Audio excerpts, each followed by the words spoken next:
And with that, we are going to talk about the family today. I'm going to do a quick overview about definitions and functions of the family.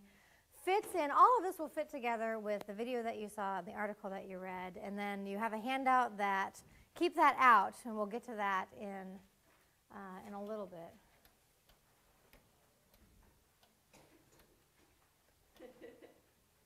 This would happen today, wouldn't it? There. Okay.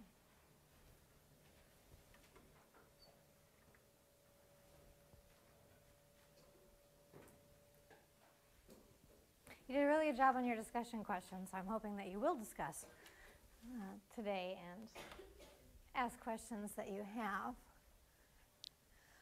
All right, you read Article 44 and you saw the video on Friday, and both are very connected. We're going to draw off of that a little bit more about what we know about the family and why it is so difficult to talk about the family, because it is difficult to define.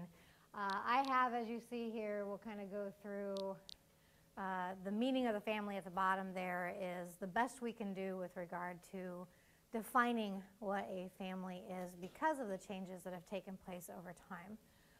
The first question that I put on there, is the family universal? Yes. Every single society has families. And some sort of family life seems necessary in every society. We need in every society some sort of group that has the function of taking care of the young and protecting them and socializing them. And so it's through the family, predominantly, not in all cases, but it's through the family that an individual learns how to be a part of society, about the norms and the values of their group. The form that the family takes, however, is not universal, and that should be very clear to you by now. And that's what makes the family so difficult to define, is that we cannot find a form of the family that fits all societies and that is stable across time. And we'll discuss that a little more in just a little bit. So, overall, it's important to know that there is nothing universal about the family except that it is a primary group that is necessary to socialize the young. And that's it. That's the only thing across space and time that we can say is universal. We need it to socialize the young. The second question that I asked her, why is the definition difficult?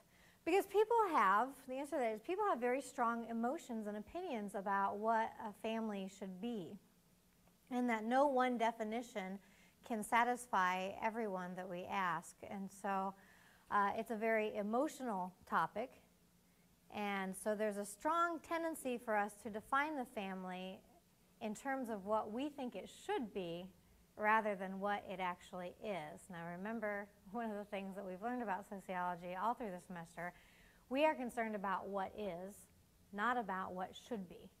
Okay, as individuals we can be, but as sociologists we can't. But that causes problems, because when we try to come up with definitions that influence our values, tend to influence how we define the family. And we also tend to be very ethnocentric in our definitions of the family. And so we look at it from our cultural perspectives and our cultural lens, and then judge other societies and other cultures based on what we think a family should be.